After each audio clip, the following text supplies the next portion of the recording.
శ్రీశైలం ద్వాదశ జ్యోతిర్లింగాలలో రెండవది, 18 శక్తి పీఠాలలో ఆరవది. శివుడు మల్లికార్జున స్వామి జ్యోతిర్లింగంగా, పార్వతీదేవి భ్రమరాంబికాదేవి శక్తి పీఠంలా ఒకే చోట ఏర్పడిన ఒక గొప్ప చరిత్ర కలిగిన క్షేత్రం శ్రీశైలం. ఎవ్వరికీ తెలియని ఒక్క గొప్ప విషయం ఏంటంటే, ప్రపంచంలోనే శక్తి పీఠం మరియు జ్యోతిర్లింగం ఒకే చోట మన శ్రీశైలంలో తప్ప ఇంకెక్కడా లేదు. ఒకసారి మీరు శ్రీశైలానికి గనక వస్తే ఒకే చోట జ్యోతిర్లింగం మరియు శక్తి పీఠాల దర్శనం చేసుకోవచ్చు. ఆంధ్రప్రదేశ్ తెలంగాణ బోర్డర్ లో ఉన్న శ్రీశైల క్షేత్రం కృష్ణానది చుట్టూ నల్లమల్ల పర్వతాల మధ్యలో పెద్ద పులులు, చిరుతలు తిరిగే అరణ్యంలో ఉంటుంది. సత్యయుగంలో పరమేశ్వరుడు స్వయంగా ఇక్కడ వెలిసారు. హిరణ్యకశిపుడు శివుడి దగ్గర వరం కోరుకోవడానికి శ్రీశైలంలోనే తపస్సు చేశాడు. ఆ తర్వాత త్రేతాయుగంలో మళ్ళీ శ్రీరాముడు ఈ శ్రీశైల కొండలపైనే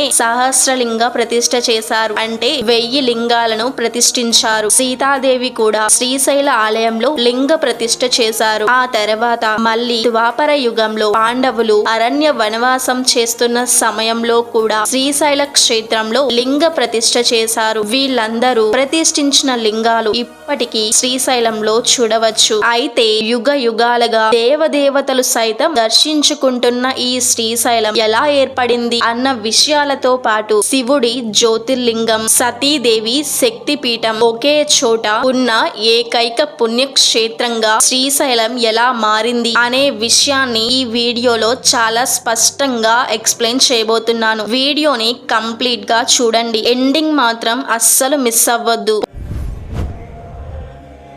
పూర్వం శిలాదుడు అనే ఒక మహర్షి మరణమంటూ లేని దైవ సమానులైన కొడుకుల కోసం తపస్సు చెయ్యాలని నిర్ణయించుకున్నాడు. అప్పుడే పవిత్రమైన క్రౌంచ పర్వతాల మీదకు ఎక్కుతూ ఒక రాయి దగ్గర ఆగి కళ్ళు మూసుకొని ఒంటి కాలి మీద నించోని శివనామస్మరణ చేస్తూ ఘోరమైన తపస్సు చేయడం మొదలు పెట్టాడు. అలా రోజులు నెలలయ్యాయి, నెలలు సంవత్సరాలయ్యాయి. కానీ శిలాదుడు మాత్రం తన కఠోర దీక్షను ఆపలేదు. అప్పుడే తన భక్తికి మెచ్చిన శివుడు ప్రత్యక్షమై శిలాదుణ్ణి ఏం వరం కావాలో కోరుకోమని అంటారు. అప్పుడు శిలాదుడు, ఓ పరమేశ్వర, నా తపస్సును మెచ్చి నా కళ్ళ ముందుకు వచ్చినందుకు ధన్యవాదాలు. నాకు నిత్యం శివ భక్తితో ధర్మబద్ధంగా ఉండే, చావు అనేదే లేని కొడుకులని ప్రసాదించండి అని కోరాడు. అది విన్న శివుడు ఒక్క క్షణం ఆలోచించి తనను ఒక యజ్ఞాన్ని మొదలు పెట్టమని, ఆ యజ్ఞంలోని అగ్ని నుండి తన కుమారులు బయటికి వస్తారని చెప్తారు. అలా శివుడి ఆజ్ఞ మేరకు శిలాదుడు ఒక యజ్ఞాన్ని మొదలు పెట్టాడు. ఆ యజ్ఞంలో అగ్నిగుండం నుండి నంది, పర్వత అనే ఇద్దరు ధర్మబద్ధమైన, చావు అనేదే లేని కుమారులు బయటకి వచ్చారు. అయితే నంది చిన్నప్పటి నుండే వేదాలను, శాస్త్రాలను నేర్చుకుంటూ భయం అనేదే లేని తెలివైన శివ భక్తుడిగా పెరిగితే, పర్వతుడు మాత్రం ప్రశాంతంగా శివుడికి పూజలు చేస్తూ, శివుడి కోసం ధ్యానం చేస్తూ ఒక ఋషిలా పెరిగాడు. అందుకే శివుడు నందిని తన వాహనంగా, కైలాసానికి ద్వారపాలకుడిగా, ఆయన్ని పూజించే గణాలకు అధిపతిగా నియమించారు. పర్వతుడిని మాత్రం అతని కోరిక ప్రకారం శ్రీశైల పర్వతంగా మార్చి ఆ పర్వతం మీదే మల్లికార్జున జ్యోతిర్లింగంగా కొలువు తీరతానని, అదే కొండ మీద భ్రమరాంబాదేవి శక్తి పీఠంగా కూడా ఏర్పడుతుందని, తన మీద లక్షల మంది భక్తులు శివనామస్మరణ చేస్తూ జ్యోతిర్లింగం దర్శించుకుంటారని చెబుతారు. అది విన్న పర్వతుడు ఆనందంతో మీ రాక కోసం ఎదురు చూస్తూ ఉంటాను అని చెబుతాడు. అయితే ఈ సంఘటన జరిగిన కొన్ని వేల సంవత్సరాల తర్వాత ఒక రోజు శివుడి మామైన దక్షుడు దక్ష యజ్ఞాన్ని నిర్వహిస్తాడు. అయితే ఈ యజ్ఞానికి దక్షుడు శివుణ్ణి, సతీదేవిని ఆహ్వానించలేదు. వాళ్లను పిలవకపోయినా ఆ యజ్ఞానికి వచ్చినందువల్ల దక్షుడు సతీదేవిని, శివుడిని చాలా దారుణంగా అవమానిస్తారు. ఆ అవమానాన్ని తట్టుకోలేక సతీదేవి అక్కడే జరుగుతున్న హోమంలో ఆత్మదహనం చేసుకుంటుంది. అది చూసిన శివుడు సతీదేవి మృతదేహాన్ని చేతిలో పట్టుకొని కోపంతో రుద్రతాండవం చేస్తూ ముల్లోకాలను నాశనం చేయబోతారు. దాన్ని ఆపడానికి ఇక ఏ దారి లేక విష్ణుమూర్తి తన సుదర్శన చక్రాన్ని వదిలి సతీదేవి శరీరాన్ని 51 ముక్కలుగా చేస్తారు. ఆ 51 ముక్కలు ప్రపంచం మొత్తంలో ఖండఖండాలుగా పడిపోతాయి. అందులో 18 భాగాలు మన భారతదేశంలో పడ్డాయి. వాటినే మనం అష్టాదశ శక్తి పీఠాలుగా పిలుచుకుంటాం. అయితే పర్వతుడికి ఇచ్చిన వరం కారణంగా ఆ 18 భాగాలలో సతీదేవి మెడ భాగం ఈ శ్రీశైలం కొండ మీద పడి భ్రమరాంబికాదేవి శక్తి పీఠం ఏర్పడింది. అంటే శ్రీశైలం కొండ మీద జ్యోతిర్లింగం వెలవడానికన్నా ముందే శక్తి పీఠం ఏర్పడింది. ఇక ఆ తర్వాత శ్రీశైలంలోని జ్యోతిర్లింగం ఎలా ఏర్పడిందో ఇప్పుడు తెలుసుకుందాం. ఒక రోజు కైలాసంలో శివపార్వతుల మధ్య వాళ్ళ కుమారులైన విఘ్నేశ్వరుడికి సుబ్రహ్మణ్యుడికి పెళ్లి చేయాలని నిర్ణయించుకుంటారు. అయితే ఇద్దరిలో ఎవరికి ముందు పెళ్లి చేయాలి అని శతమతం అవుతున్నప్పుడు ఇద్దరికి ఒక పోటీ పెట్టి అందులో ఎవరు గెలిస్తే వాళ్ళకే ముందు పెళ్లి చేయాలని నిర్ణయించుకుంటారు. అప్పుడే విఘ్నేశ్వరుణ్ణి కార్తికేయుణ్ణి పిలిచి, కుమారులారా, మేము మీ ఇద్దరిలో ఎవరికి ముందుగా పెళ్లి చెయ్యాలని ఆలోచించే క్రమంలో మీ ఇద్దరి మధ్య ఒక పోటీ పెట్టాలని నిర్ణయించుకున్నాం. అదే ఈ ముల్లోకాలను అత్యంత వేగంగా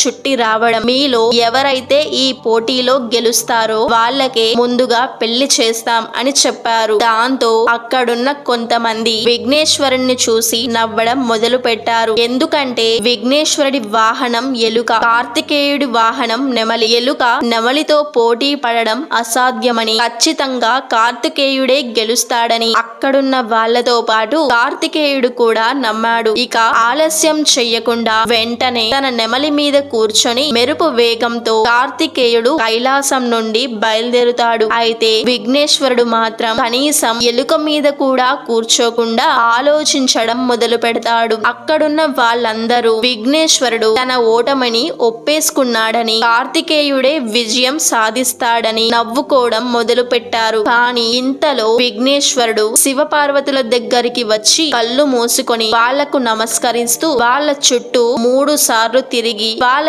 ఎదురుగా నించోని తన పోటీ పూర్తయిందని అంటాడు. అక్కడున్న వాళ్ళతో పాటు శివపార్వతులు కూడా ఆశ్చర్యపోయి, అదేంటి కుమారా, నువ్వు ఈ ప్రదేశం నుండి కనీసం కదలను కూడా కదల్లేదు, అలాంటిది నువ్వెలా పోటీలో గెలిచావు అని అడుగుతారు. అప్పుడు విఘ్నేశ్వరుడు, మీరు నన్ను ముల్లోకాలను చుట్టి రమ్మన్నారు, కానీ నాకు తల్లిదండ్రులైన మీరే ప్రపంచం, అందుకే మీ చుట్టే 3 సార్లు తిరిగాను అని సమాధానమిచ్చాడు. దాంతో శివపార్వతులు విఘ్నేశ్వరుడి తెలివిని అభినందించి ఆ పోటీలో విఘ్నేశ్వరుణ్ణి విజేతగా ప్రకటించారు. ఆ తర్వాత బ్రహ్మ కుమారులైన సిద్ధి బుద్ధితో విఘ్నేశ్వరుడి వివాహం కూడా జరిపించారు. అయితే ఒక్క క్షణం కూడా ఆలోచించకుండా అష్ట కష్టాలు పడుతూ ముల్లోకాలను చుట్టి వచ్చిన కార్తికేయుడు మాత్రం గుండె పగిలి అవమానంగా భావించి, ఇక నేను జీవితంలో పెళ్లి చేసుకోను, నాకు ఎటువంటి కుటుంబ బాధ్యతలు అక్కర్లేదు అని చెప్పి కోపంతో తన నెమలి మీద కూర్చొని కైలాసం నుండి ఈ శ్రీశైలం మీదకు వచ్చి ప్రశాంతంగా తపస్సు చేయడం మొదలు పెట్టాడు. అయితే ఈ విషయం తెలుసుకున్న శివపార్వతులు తమ కొడుకుని ఎలాగైనా ఒప్పించి తిరిగి కైలాసానికి తీసుకురావాలని నిర్ణయించుకొని వాళ్ళు కూడా ఈ శ్రీశైలం కొండ మీదకు వచ్చారు. అయితే కార్తికేయుడిని తిరిగి కైలాసానికి రప్పించడానికి ఎంత ప్రయత్నించినా, ఎన్నిసార్లు బ్రతిమలాడినా కార్తికేయుడు మాత్రం నాకు ఒంటరిగా ఏ బాధలు లేకుండా ఇక్కడే ఉండిపోవాలని ఉంది, దయచేసి నన్ను ఇబ్బంది పెట్టకండి అని అనేస్తాడు. కార్తికేయుణ్ణి తిరిగి కైలాసానికి తీసుకువెళ్లడం అసాధ్యమని అర్థం చేసుకున్న శివపార్వతులు వాళ్ళ కుమారుడి మీద ప్రేమతో వాళ్ళు కూడా అదే శ్రీశైలం కొండ మీద శివుడు జ్యోతిర్లింగంగా, పార్వతీదేవి శక్తి పీఠంగా శాశ్వతంగా అక్కడే ఉండిపోయారని స్కంద పురాణంలోని శ్రీశైల కాండంలో చెప్పారు. అయితే అలా కొలువైన పార్వతీదేవిని భ్రమరాంబికాదేవిగా పిలవడం వెనక ఒక కథ ఉంది. పూర్వం అరుణాసురుడు అనే ఒక రాక్షసుడు బ్రహ్మ కోసం ఘోరమైన తపస్సు చేసి తనకు చావులేని జీవితం కావాలని, అమరత్వాన్ని ప్రసాదించమని కోరుతాడు. అమరత్వం సృష్టికి విరుద్ధమని భావించిన బ్రహ్మ, నీకు 2 కాళ్ళు ఉన్న మనిషి వల్ల కాని 4 కాళ్ళు ఉన్న జంతువుల వల్ల కాని ఎప్పటికీ మరణం సంభవించదు అనే వరాన్ని ఇస్తారు. ఇక ఆ వరం ఉందన్న అహంకారంతో అరుణాసురుడు శ్రీశైల పర్వత ప్రాంతంలో మనుషులను, ఋషులను అష్ట కష్టాలు పెట్టడం మొదలు పెడతాడు. ఏం చెయ్యాలో అర్థం కాని పరిస్థితిలో ఋషులు అప్పటికే అక్కడ కొలువైన పార్వతీదేవిని ప్రార్థించడం మొదలు పెట్టారు. మునుల కష్టాన్ని, అరుణాసురుడికున్న వరాన్ని అర్థం చేసుకున్న పార్వతీదేవి లక్షల కొద్ది తేనెటీగల గుంపులా మారి అరుణాసురుణ్ణి చుట్టుముట్టి చంపేసింది. బ్రహ్మ ఇచ్చిన వరం ప్రకారం కేవలం 2 లేదా 4 కాళ్ళు ఉన్న జీవులు మాత్రమే అరుణాసురుణ్ణి చంపలేవు. అందుకే పార్వతీదేవి 6 కాళ్ళు ఉండే తేనెటీగల రూపంలో అతన్ని వధించింది. తేనెటీగలను సంస్కృతంలో భ్రామారాలు అని పిలుస్తారు. కాబట్టే అప్పటి నుండి పార్వతీదేవిని భ్రమరాంబాదేవి అనే పేరుతో పిలవడం మొదలు పెట్టారు. ఆ కొండ మీదకు వచ్చిన మొదటి రోజు నుండి పార్వతీదేవి మల్లెపూలతో శివుణ్ణి పూజిస్తూ ఉండడం వల్ల ఆయన్ని మల్లికార్జునుడు అనే పేరుతో పిలుస్తారు. ఇలా శివుడు పర్వతుడికి ఇచ్చిన వరం ప్రకారం ఆయన మల్లికార్జున జ్యోతిర్లింగంగా, పార్వతీదేవి భ్రమరాంబాదేవి శక్తి పీఠంగా శ్రీశైల కొండ మీద వెలిసారు. వీళ్ళిద్దరూ అక్కడికి రావడానికి కారణమైన కార్తికేయుడు కూడా కుమార భైరవ స్వామిగా ఆ కొండ మీదే కొలువు తీరారు. అంటే మీరు ఈ రోజు శ్రీశైలంలో చూస్తున్న ఈ పర్వతమే ఆ రోజు శివుడి వరం పొందిన పర్వతుడు. స్వయంగా మన చేత్తో తాకగలుగుతున్న ఆ శివలింగమే పరమేశ్వరుడు. మన కళ్ళ ముందు దగదగా మెరిసిపోతూ కనిపించే ఆ భ్రమరాంబాదేవి శివుడి శక్తి స్వరూపమైన పార్వతీదేవి. ఇంతవరకు శ్రీశైలం చరిత్రలో శివపార్వతులు ఎలా ఆవిర్భవించారో తెలుసుకున్నాం. ఇప్పుడు ఆ క్షేత్రంలో మనం తప్పకుండా దర్శనం చేసుకోవాల్సిన ఆలయాలు, అవి శ్రీశైలంలో ఎలా వెలిసాయి అనే చరిత్రను చూద్దాం. శ్రీశైలానికి వెళ్ళాలి అనుకునే ప్రతి ఒక్కరికి ఇదొక గైడ్ లా పనిచేస్తుంది. కలియుగంలో దత్తాత్రేయ స్వామి శ్రీశైలానికి వచ్చి ధ్యానం చేశారు. ఇప్పటికీ శ్రీశైలంలో ఒక పెద్ద వృక్షం ఉంటుంది. ఆ వృక్షం పేరు దత్తాత్రేయ వృక్షం. అలాగే ఆదిశంకరాచార్యులు కూడా శ్రీశైలం వచ్చారు. దీని బట్టి మీకేమర్థమవుతుంది? శ్రీశైలం ఈనాటిది కాదు, సత్యయుగం నుండి కలియుగం వరకు భక్తుల చేత పూజలు అందుకుంటుంది. రెండవది ఛత్రపతి శివాజీ మహారాజ్ గోపురం. మొఘల్స్ ని ఎదురు దెబ్బ కొట్టడానికి శివాజీ మహారాజ్ కొన్ని రోజుల పాటు ఎటువంటి ఉనికి లేకుండా ఉన్నాడు. ఆ సమయంలోనే ఛత్రపతి శివాజీ మహారాజ్ శ్రీశైలానికి వచ్చారు. ఇక్కడ భ్రమరాంబాదేవికి తపస్సు చేయగా దేవి ప్రత్యక్షమై శివాజీ మహారాజ్ కి ఒక ఖడ్గాన్ని ప్రసాదిస్తుంది. ఇక ఆ ఖడ్గాన్ని అందుకున్న శివాజీ మొఘల్స్ ని ఒక ఆట ఆడుకున్నారు. మీరు కనుక శ్రీశైలం వెళ్తే అక్కడే ఛత్రపతి శివాజీ గోపురం పక్కనే ఉంటుంది. మూడవది హటకేశ్వరం. 11 నుండి 13వ శతాబ్దం మధ్యలో కేశప్ప అనే ఒక కుండలు తయారు చేసుకునే వ్యక్తి ఉండేవాడు. ఆయన చాలా మంచివాడు. తాను తయారు చేస్తున్న కుండలను అమ్మి వచ్చిన ధనంతో శ్రీశైలం వచ్చి ప్రజలకి అన్నదానం ఏర్పాటు చేసేవాడు. అలాగే అన్నదానం పెట్టిన తర్వాత వాళ్ళ దగ్గర నుండి ఏమీ ఆశించేవాడు కాదు. ఇక కేశప్పకి మంచి పేరు రావడం చూసి చుట్టూ ఉన్న వాళ్ళంతా కేశప్పను చూసి కుళ్ళుకునేవారు. ఒక రోజు కేశప్ప లేని సమయం చూసుకొని ఆయన తయారు చేసుకున్న కుండలని పగలకొట్టారు. ఆ ఊరు వెళ్లి కేశప్ప గురించి అందరికీ చెప్పి అక్కడున్న అందరిని అన్నదానానికి పంపిస్తారు. కేశప్ప వాళ్ళందరినీ ఇంట్లో కూర్చోబెట్టి తాను ఇంటి బయటకు వచ్చి ఏం చెయ్యాలో అర్థం కాక ఏడుస్తాడు. వండి పెడదామా అంటే కుండలు లేవు, డబ్బు లేదు. వాళ్ళకి ఇప్పుడు ఎలా వండి పెట్టాలని తీవ్రంగా ఏడుస్తాడు. అప్పుడు అక్కడే ఉన్న పగిలిన కుండ ముక్కల నుండి ఒక శివలింగం ప్రత్యక్షమై కేశప్ప నీ వంటగదిలోకి వెళ్లి ఒకసారి చూడు అని చెబుతుంది. కేశప్ప తన వంటగదిలోకి వెళ్లి చూడగానే కుండల నిండా ఎన్నో రకాల వంటలు కనిపిస్తాయి. ఇక కేశప్ప సంతోషానికి అవధులు లేవు. ఆ ఆహారాన్నంతా వచ్చిన భక్తులందరికీ వడ్డిస్తాడు. ఎవరైతే కేశప్పకు చెడు చేద్దామని చూస్తారో వాళ్ళ వల్లే కేశప్పకు మంచి జరుగుతుంది. ఇప్పటికీ కూడా మీరు హటకేశ్వరం గనక వెళ్తే శివలింగం ఒక కుండ పెంకు నుంచి వచ్చినట్టు కనిపిస్తుంది. హటకం అంటే కుండ అని అర్థం. ఈ హటకేశ్వర లింగం కూడా స్వయంభూగా వెలిసిన లింగమే. నాలుగవది గుడి లోపల ఉండే నంది పేరు శనగల బసవన్న. ఆ నందికి ఆ పేరు ఎలా వచ్చిందంటే శ్రీశైలంలో మాత్రమే నంది యొక్క చెవులు ఇలా ముందుకు వంగి ఉంటాయి. ఎవరో ఏదో చెప్తే వింటున్నట్టుగా వంగి ఉంటాయి. అయితే ఎవరికైనా చాలా పెద్ద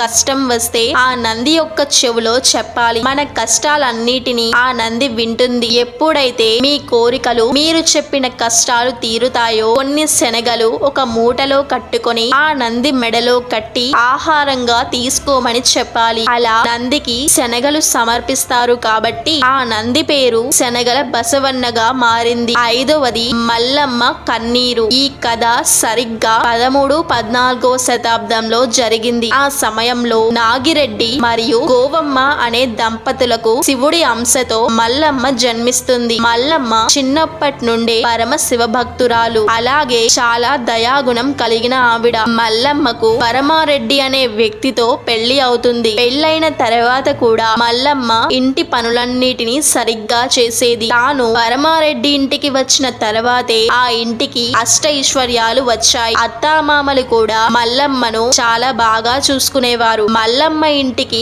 భోజనం చేయడానికి ప్రతిరోజు ఒక సాధువు వచ్చేవాడు. మల్లమ్మ ఆయనకి కడుపు నిండా భోజనం పెట్టేది. అయితే మల్లమ్మ అంటే తోటి కోడలకు నచ్చేది కాదు. వాళ్ళు మల్లమ్మను ఎప్పుడు ఏదో ఒకటి అంటూ ఉండేవారు. ఒక రోజు ఆ తోటి కోడలు మల్లమ్మ పైన లేనిపోని నిందలు మోపి ఒక అక్రమ సంబంధాన్ని అంటగడుతుంది. అప్పుడు మల్లమ్మని ఇంటి నుండి బయటకు పంపించి ఊరి చివర ఆవుల గొట్టం దగ్గర ఆమెను ఉంచుతారు. అప్పటికి మల్లమ్మ వాళ్ళని ఏమీ అనకుండా ఆవులను ప్రేమగా చూసుకునేది. అయితే ఆవుల కొట్టం దట్టమైన అడవిలో ఉండేది. అక్కడికి కూడా ఆ సాధువు వచ్చేవాడు. ఆ సాధువుకి మల్లమ్మ అన్నం పెట్టేది. ఇక తోటి కోడలు మళ్ళీ పరమారెడ్డికి మాయ మాటలు చెప్పి ఒక కత్తిని ఇచ్చి మల్లమ్మను చంపమని పంపిస్తుంది. ఆ రోజు రాత్రి మల్లమ్మ సాధువుతో మాట్లాడుతూ ఉండగా ఆ సాధువే మల్లమ్మ ముందు శివుడిలా ప్రత్యక్షమవుతాడు. ఆ క్షణం మల్లమ్మ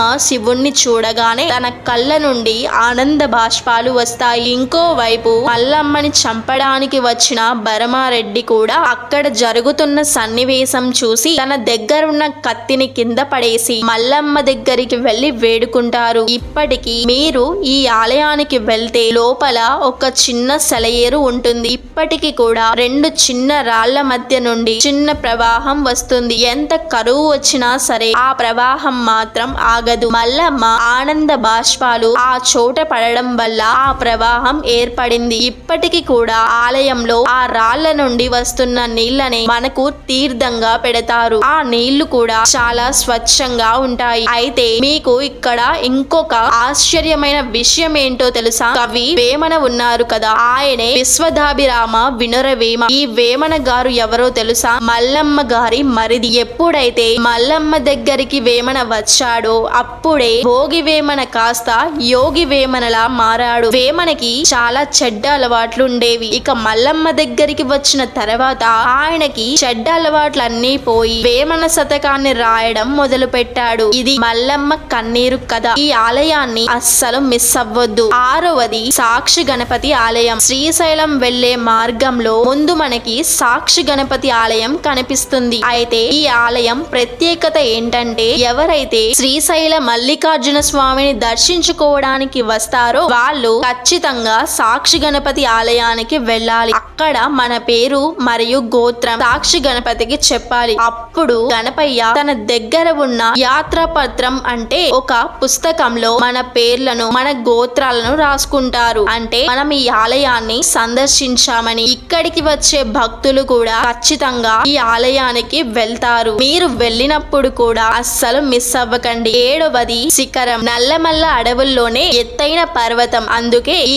కొండకి శిఖరం అనే పేరు వచ్చింది. ఈ శిఖరం సముద్ర మట్టానికి 2850 అడుగుల ఎత్తులో ఉంటుంది. ఎప్పుడైతే మీరు ఈ శిఖరం పైకి ఎక్కుతారో మీకు శ్రీశైలం మొత్తం కనిపిస్తుంది. అయితే ఈ శిఖరం పైన కార్తికేయుడు లింగ ప్రతిష్ఠ చేశారని కొన్ని పురాణాల్లో రాసి ఉంది. అలాగే ఈ శిఖరం ప్రత్యేకత ఏంటంటే ఈ శిఖరం నుండి మనం శ్రీశైలాలయం మెయిన్ గోపురం గనక చూడగలిగితే, అంటే ఎలాంటి కెమెరాస్ ని వాడకుండా డైరెక్ట్ గా మన కళ్ళతోనే చూడగలిగితే మనకి మోక్షం లభిస్తుందట. అంటే మరో జన్మ ఉండదు. దాదాపు ఇది ఎవ్వరికి కనిపించదు. కానీ మీరు ఈసారి శిఖరానికి వెళ్ళినప్పుడు ట్రై చేయండి. ఇక 8వది అక్క మహాదేవి గృహాలు. ఈ అక్క మహాదేవికి 800 ఏళ్ల చరిత్ర ఉంది. అక్క మహాదేవి కర్ణాటకకు చెందిన ఒక గొప్ప శివ భక్తురాలు. అయితే ఆమె అతి సౌందర్యవతి. చూడడానికి చాలా అందంగా ఉంటుంది. ఆ ప్రాంతంలో జైన మతానికి చెందిన ఒక రాజు రాజ్యం చేస్తూ ఉండేవాడు. ఆయనకి అక్క మహాదేవి గురించి తెలుస్తుంది. తన దగ్గరికి వెళ్లి తనను పెళ్లి చేసుకుంటానని అడుగుతాడు. అక్క మహాదేవి తన తండ్రుల కోసం ఒప్పుకుంటుంది. కానీ ఒక షరతు పెడుతుంది. ఎప్పుడైతే రాజు జైన మతం నుండి శైవ మతంలోకి మారతాడో అప్పుడే అప్పుడే నన్ను ముట్టుకోనిస్తానని రాజుకి షరతు పెడుతుంది. ఇక అక్క మహాదేవి శివుడు ధ్యానంలో ఉన్నప్పుడు ఆ రాజు వెనక నుండి వచ్చి అక్క మహాదేవిని పట్టుకుంటాడు. దాంతో కోపంతో ఊగిపోయిన అక్క మహాదేవి తన బట్టలన్నిటినీ విప్పేసి రాజు మొహం పైన విసిరేసి తన తల వెంట్రుకలతో తన శరీరం మొత్తం కప్పేసుకొని అక్కడి నుండి శ్రీశైలానికి బయలుదేరుతుంది. తాను శ్రీశైలానికి వచ్చిన తర్వాత అక్కడ ఒక సాధువు కనిపిస్తాడు. అతను అక్క మహాదేవికి నీవు కృష్ణానది ఒడ్డున ఒక గృహంలోకి వెళ్లి తపస్సు చెయ్యని చెబుతారు. చుట్టూ దట్టమైన అడవుల మధ్యలో ఉంటుంది ఆ గృహం. ఇప్పుడు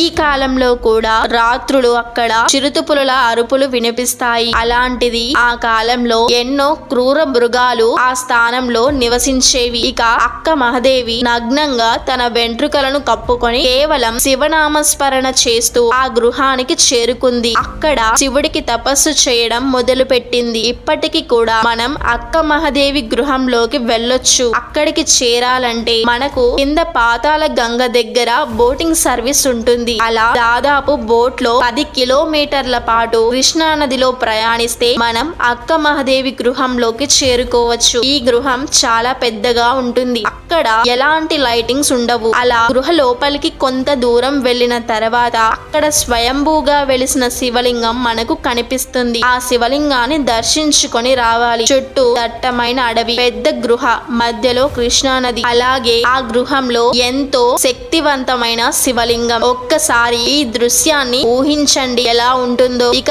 చివరిది ఇష్టకామేశ్వరి ఆలయం. ఈ ఆలయానికి వెళ్ళాలంటే కేవలం రోజుకి 120 మందికి మాత్రమే పర్మిషన్ ఉంటుంది. అక్కడికి వెళ్ళాలంటే అందరికన్నా ముందు శిఖరం పాయింట్ కి వెళ్లి టికెట్స్ తీసుకోవాలి. లేదా ఆన్లైన్ లో 16 టికెట్స్ అవైలబుల్ ఉంటాయి. వాటిని బుక్ చేసుకోవాలి. ఆలయంలోకి ఎంటర్ అవ్వగానే మనకు ఒక బోట్ కనిపిస్తుంది. ఇది క్రూర మృగాలు తిరిగే ప్రాంతం. దయచేసి ఒంటరిగా బయటకు వెళ్ళవద్దు అని రాసి ఉంటుంది. అంత డేంజర్ ప్లేస్ ఇది. అయితే ఈ ఆలయంలో ఇష్టకామేశ్వరి అమ్మవారు ఉంటారు. ఎంత పెద్ద కోరికైనా సరే అమ్మవారు తీరుస్తారు. అందుకోసమే ఈ అమ్మవారి పేరు ఇష్టకామేశ్వరి అమ్మవారు. ఈ అమ్మవారి స్పెషల్ ఏంటంటే అమ్మవారి నుదుటున బొట్టు పెట్టినప్పుడు మానవుల శరీరాన్ని తాకినట్టు మెత్తగా ఉంటుంది. చాలా మంది అమ్మవారి నుదుటున ముట్టుకొని నిజంగా ఈమె విగ్రహ రూపమా లేదా మనిషి రూపమా అని ఆశ్చర్యపోయారు. ఇక్కడికి వెళ్ళాలంటే బాగా ప్లాన్ చేసుకొని వెళ్ళండి. ఇక దాదాపు మెయిన్ పాయింట్స్ ని కవర్ చేశాను. మీకు గనక మా వీడియో నిజంగా ఇన్ఫర్మేటివ్ గా అనిపిస్తే కింద కామెంట్ సెక్షన్ లో మీకు ఈ వీడియోలో ఏం నచ్చిందో కామెంట్ చేయండి. అలాగే ఛానల్ ని సబ్స్క్రైబ్ చేసుకొని వీడియోని లైక్ చేయండి. మళ్ళీ మరో చరిత్రతో కలుద్దాం.